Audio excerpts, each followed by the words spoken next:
The views and opinions expressed on this program are those of the participants and do not reflect the views of BronxNet or the program underwriters.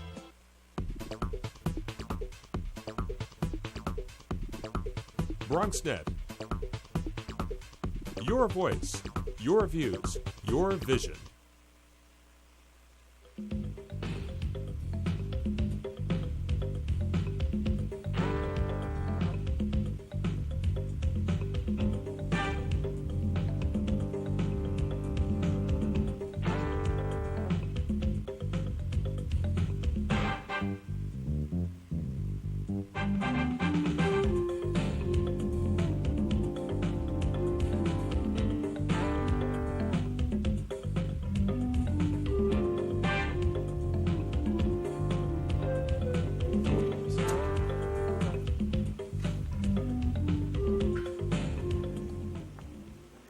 Good evening and welcome to BronxTalk.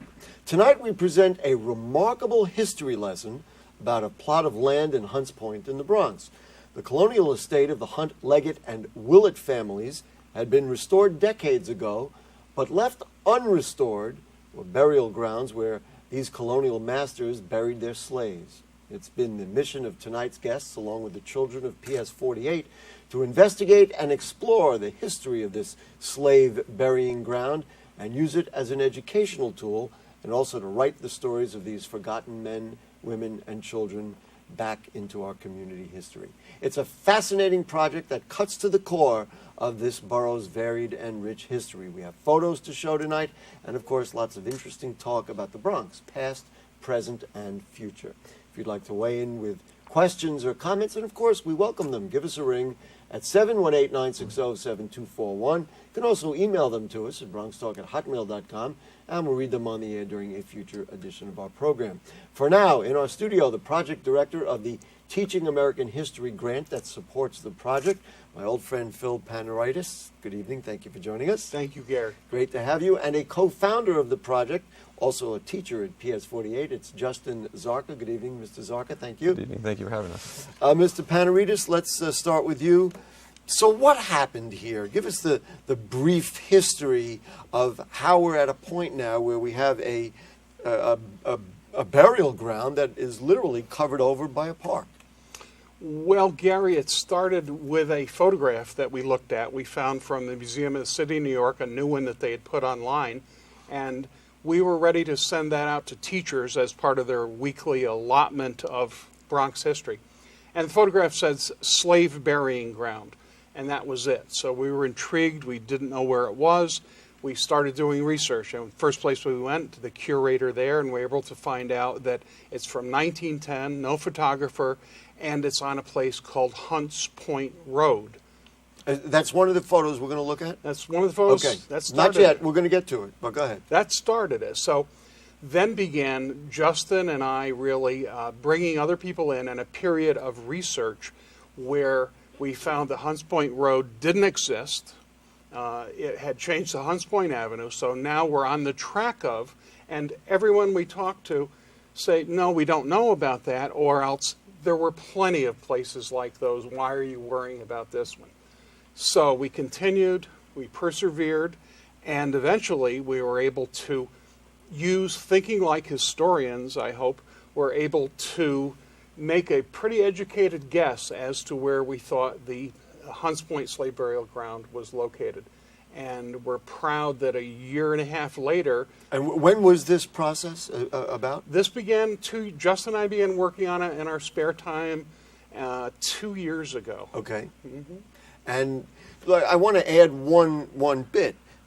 In I guess it's the Drake Park, mm-hmm. They had in fact restored the burial ground of those original families, yes. Right? I mean, do you want to, Justin, you want to add in what everybody in the neighborhood would know is, oh, well, that was, the burial ground of the families, right? That's correct. Drake Park is named after Joseph Robin Drake, a poet from the 19th century, who was a friend of the family of the Hunts, who used to own the land in the area, and they had the cemetery, which was becoming destroyed. It was being shot at by different people playing around in the area, and it was saved by actually PS 48 students and different organizations in 1962. This is the same school 51 years ago. Correct. But even before that story, in the 1910s, it was restored by different agencies or organizations in the Bronx. So there's a kind of a pattern of trying to save the cemetery of the landowners that we've been able to uncover. So thinking like a historian, as Mr. Panaritis said, if you know that these people lived there and they were buried there, potentially you'd say if they had owned slaves, those slaves would have been buried somewhere nearby. That's correct. In other words, I'm trying to think like you guys do. and so then that led you to start, and then you found the document, you found the photograph, and that led you to start thinking, well, now, wait a minute, right? They're here. So what have you ultimately discovered and essentially proven? And some of the photographs, by the way, which we are going to show, are astounding because they really prove it. But go ahead. We've been able to prove exactly where this old Hunts Point Road used to lie in relation to Drake Park, and be able to use those old maps and photographs and historical accounts that people have written in newspapers. We've been able to find out that directly across the road from what is now Drake Park, within potentially the park space itself, is an actual plot of land where the slaves were buried on a mound of dirt that once was there. Mr. Panaritis, you work under a teaching grant, and this has become an educational project. I would editorialize an educational project extraordinaire, but what role have the children had, do the children have, and what is the educational, to me obvious, educational value of their role in this whole process? Well, it all started, Gary, with the leadership of the school. Roxanne Cardona has been extremely supportive. The principal. Correct, and long-time principal. And then we assembled, with Justin's help, a team of teachers that, even though they were overworked, they found the time to come out over the summer, come out on weekends, and develop curriculum and help us explore this. So from historical research, we've been able to now take it to the kids' level, the level of the classroom, which is really what Justin heads up at the school. Okay, so Justin, what are the kids getting out of it?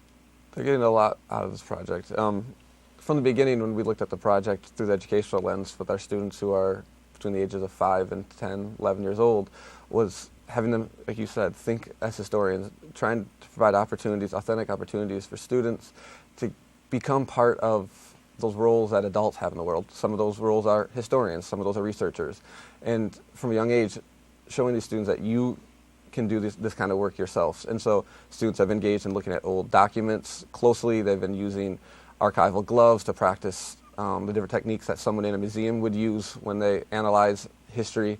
And they've had literacy tasks where they've been reading old documents, they've been writing essays. Well, I've got to interject something, and I want to interject it as early in the show as possible.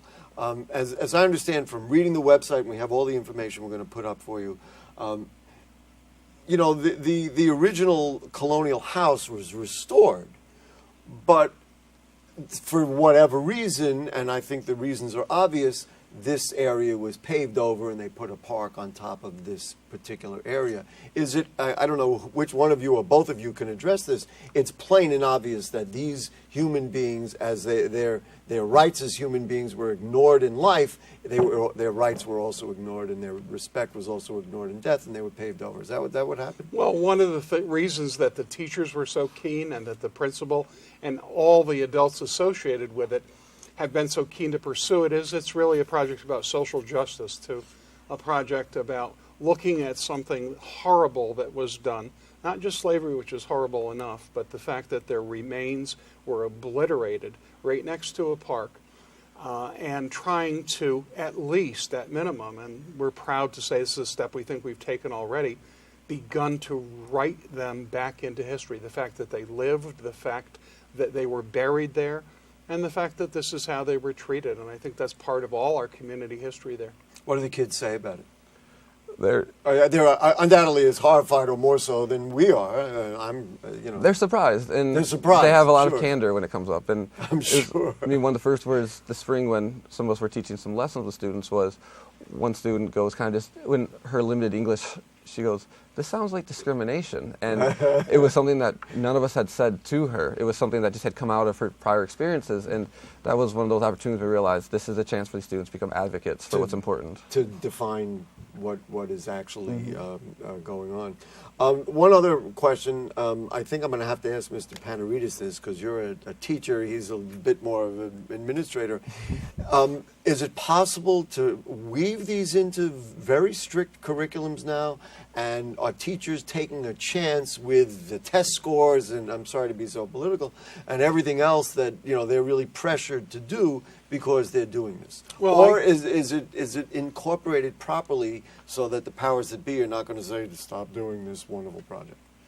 Well, speaking about PS48, it's absolutely been woven in, and part of that, again, stems from the leadership there and the teachers who clearly, when you have common core requirements for working with informational text, these all qualify. And as you'll see in some of the slides tonight, Justin and other teams of teachers there have taken the archival documents we've found, broken them down to the level of the various children, and they're actually wrestling with them, analyzing them, debating them, arguing. Yep. Last question before we start going to the photographs. We do have a phone call. We'll take that after we do all the photos. Do the children learn? Does it stunt their growth? Does it help their education? What is your evaluation of how this project helps them as academic students in the Bronx? It gives them the core skills that any adult would expect to have: the ability to analyze, to be able to question, to be able to look at information around them and be able to come to understandings of what this actually means to them. And so it's beyond the writing and the reading that they're developing. It's giving those skills and qualities that we expect out of adults. God, I hate to ask this question. Has it hurt the test scores? No, not that we know of. Okay, listen, should only enhance the test scores. To me, this one, and friends and folks who've been watching the show, they know that I feel this way, that this is win, win, win, win, win. Authentic win, teaching will provide good test All right, scores. you ready for pictures? Yes, sir. Let's go. Let's go through the pictures and see what we got. This is just, to me, a fascinating, living and breathing educational program. So now this picture right here. This is the one where it all started, Gary. That was that original photo. That's the original photo, and it was entitled Slave Burial Ground. And in the black and white photo, you can see the remains of a more or less untended African-American cemetery, rough stones and wooden. And right now, this is covered over as part of Right what? now, A this street? has been covered over as part of the park, and we believe the street. The remains that were found are in the park.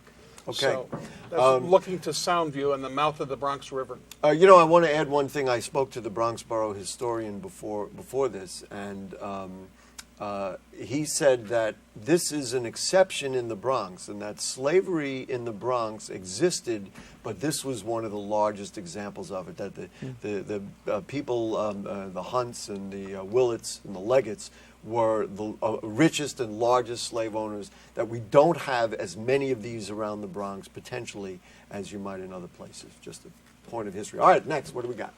What is this?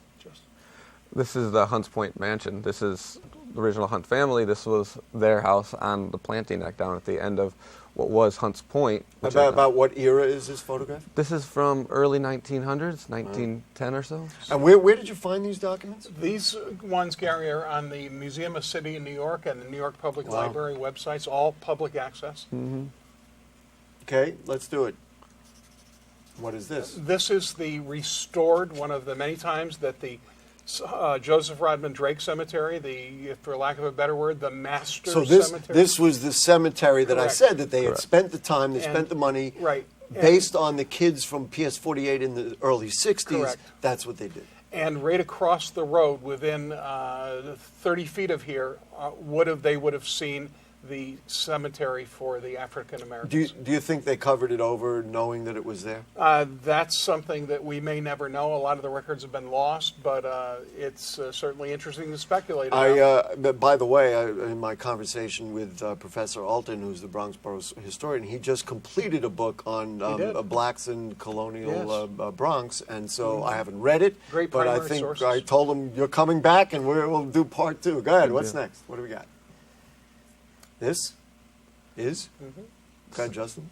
This is, if you look on the left-hand side, you can see in the distance is the actual Drake Cemetery, and in the foreground you have the Spofford House that was the carriage house. The man who used to live here took a lot of the old tombstones and had built his chicken coop. Next. Now this gives you a sense, so you can see Barretto Point there. The dark, I'm going to interject here, the dark dot in the middle, that's the area we're talking about. That's right, That's between Hunts Point and Barretto Point at the mouth of the Bronx River. And maps turned out to be really crucial to our investigation because we were able to place the cemetery where it ultimately turned out to be because we found out so much of the land was marshland at the time. And that's what we see there. All of the blue is at high tide underwater. So the only place that the cemetery could have been built was on a mound across from Drake Park, which you see in the map. You have just taught me to be an amateur historian. Okay, I'm learning. Go ahead. What's next? This, to me, was so fascinating. Go ahead, Justin. Is this your thing to talk about? This was ground-penetrating radar. This is radar looking at the ground. It was brought in September of this year by the United States Department of Agriculture. They came in and had run some scans across the ground in order to see if they could locate any potential spots where there are any anomalies that would be anthropogenic in nature, which would imply human remains potentially. And so that's there, and then the ones to the top are potentially the ones from the original burial ground. Yes, and so, well, actually, and what they found there is consistent with graves. That's as close as they'll ever get. Ground-penetrating radar will tell you. Right, and is that the purple area or each it's dot? The purple area represents graves laid out in a row. Wow.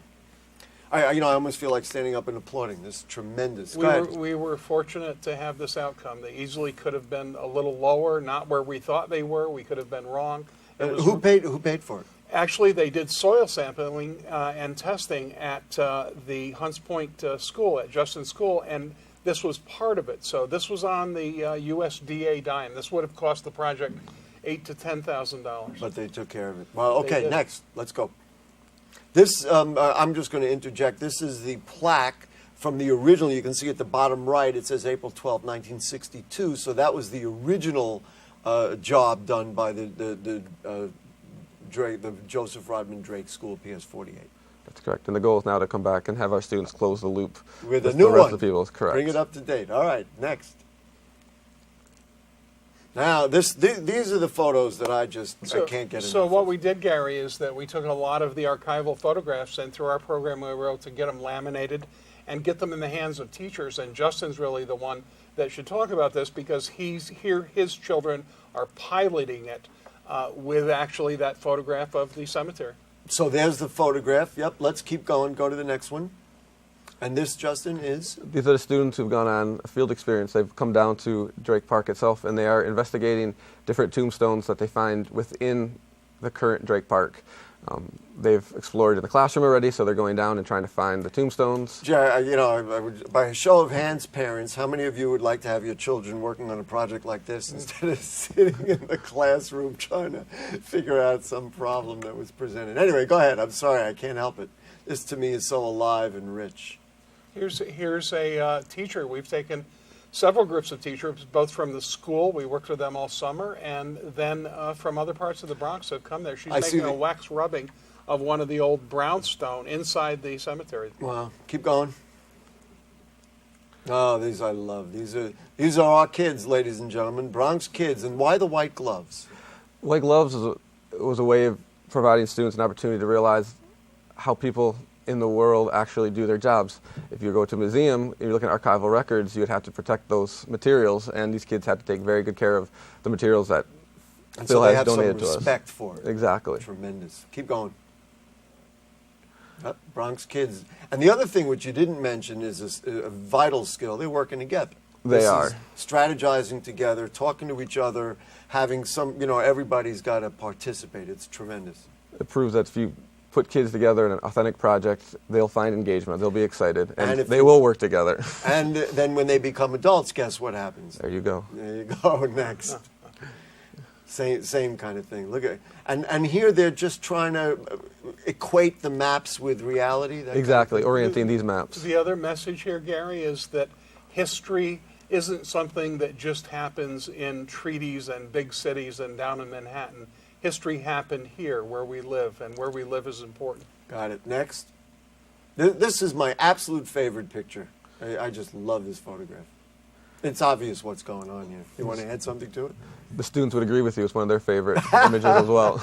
Because the white gloves, they probably love it. But it makes them realize they're touching something of history, and you've got to be careful with it. I love it. Communicates respect. Same thing here.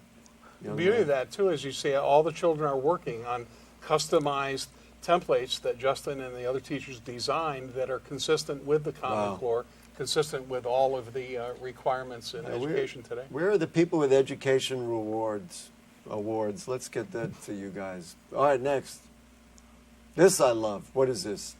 These are students using their literacy skills. Here they are. They're reading authentic text. They're out there looking at the dates when the different people were born, when they had died, gathering further information about the area. And then you go back in the classroom and everybody sees what they saw. Every student had the clipboard to write. And you see, that's the other thing about, was that the last one, if I remembered correctly? That was it? Folks, is that it? What I really like there is, and one of you alluded to it, is that it's living and breathing, and it's in our home. It's in our hometown. Where you live is important. Where you live has something you can learn from. And certainly, I don't want to talk down anybody else's neighborhoods, but here in the Bronx, it's as rich as can be. All right, we're going to the telephone. It is Mark from Pelham Parkway. It's not politics, Mark, or is it? I don't know. How are you? Well, I always have. First of all, happy Thanksgiving to Thank everybody. I have a question. I grew up on Oneida Street, the 700 block, opposite Spofford, right now from in the summer in the 60s when I was a kid growing up. Is this the cemetery that's a couple of blocks down on Hunts Point on the same side that PS 48 is on? It would be, if you're going down Hunts Point, it was on the right-hand side. Is this the cemetery? Because I remember as a kid, it looked like it was maintained somewhat because we saw tombstones. We were always curious. But Mark, this is the story. I didn't go to PS 48, but nobody knew anything about it. Yeah, Mark, thank you very much. This is the story. And here's somebody who saw this cemetery and had no idea that there should have been, of course, an equal plot, because these are people who built the Bronx, really. Made the wealth for the owners. So that is the one that he's talking about. It is. Okay. And somebody calling from Long Island, which I don't know, are we on satellite? It's Andrea from Long Island. How are you? I'm fine, Gary. Thanks so much for taking my call. Sure. I'm thrilled to see this program, and I share your enthusiasm. And your guests have mentioned the program, and I'm just wondering, is it a grant? How are the funds secured for this program, and how do we be sure that they continue for our children in the future? Well, a great question. And, I would, of course, ask, how do we expand it? Because every neighborhood in the Bronx has something to talk about, and every child could certainly benefit. I knew parents are standing up going like this. Thank you, Andrea. Go ahead. Well, that's a complicated question. A little above my pay grade. But there's the beauty of this, Gary, is that while we were very successful and this has a rich history, there's history in all of these schools that teachers with minimal resources and support from leadership have been able to go out and work on local history projects like this. Certainly we all hope that continues as the administration changes, and we would welcome even a greater emphasis on it, of course. Mm-hmm. Are you concerned? Realistically? I guess we're always concerned when we're dealing with public funding. The grants that we work on are set to expire. The last chance that we'll have to help this school and other schools will be June 30th of this year. Mm-hmm. The grant was killed by the Congress, by the House, and the Secretary of Education. So we would certainly welcome other social studies. Currently, we don't believe there is anything. But well, we'll send them a tape of the show, and then they can figure it out. Mr. Zarka, let's just talk about the future. What would you like to see ultimately come out of the project, aside from the fact that we develop children who are excited about the world and excited about learning and excited about fairness, certainly. What would you like to see happen, and what should happen at that plot of land?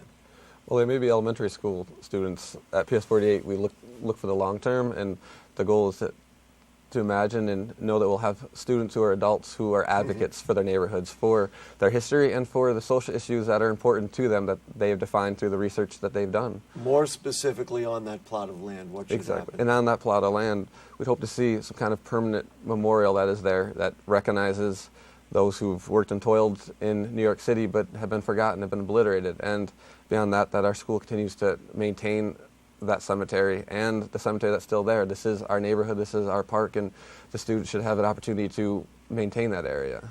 This was done in Lower Manhattan, and there was an immense amount of attention given to it when this was discovered, and frankly, the world stopped appropriately to make sure it was commemorated. That could, maybe should, happen here, right? I mean, you'd like to see that. There's potential along those lines, yes. One of the things, Gary, just to piggyback Sure, quickly. and what would it take to do that? Well, it would take... And the website, by the way, is up there. You got to go, folks, you got to go through the website because the pictures are there and you really learn a lot about this. Right, and one of the things that we've learned to do here is to build coalitions, and we've had so much help from Congressman Serrano's office, from local advocates, from the AME Church in the neighborhood. And so as that expands, I think there's going to be more advocacy for programs like this. And really, that's where our power and leverage, to the extent we have any, has come from. Is there anything on the table right now to say, this is what we want to see happen? We've made a proposal for a certain amount of money. We negotiated with the Parks Department, and that's been a relationship that's turned very productive. Okay. And they have agreed to replace the sign that's there that makes no mention of the enslaved Africans. So you've in gotten May, something. a sign cutting with the school and the children. If they ask, you say Gary and BronxTalk votes yes on Proposition 1. Absolutely, we take care of this.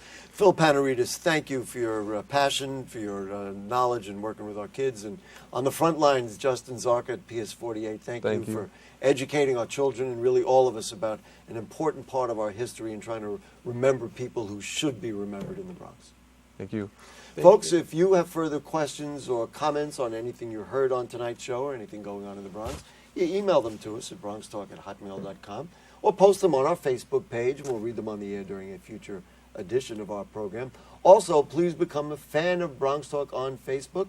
You can see the archives of the show. This show will be on there, and all the other shows we have at bronxnet.org. You check out the Bronx Talk link on the bottom right-hand navigation bar. Now, coming up the next couple of weeks, we have politics. 2 new council members will join us next week, Andy Cohn and Vanessa Gibson. And then on December 9th, it's Borough President Ruben Diaz Jr. Plenty to ask him about, for sure. Thanks to our producer, Jane Folloro, our director, Shirley Arietta, studio coordinator is Dina Valentin, and we'll see you next week. Good night.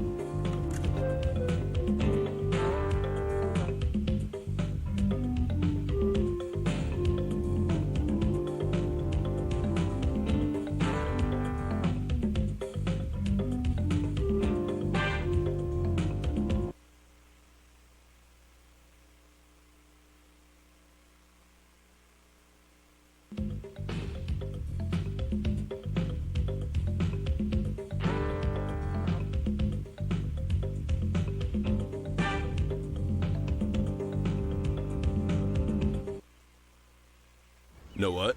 What? Since I got adopted, I've learned a lot about these humans. I know. I mean, check out these two. It's Flirt City over here. Yeah, I noticed that. It looks like my human is definitely into your human. Oh, look!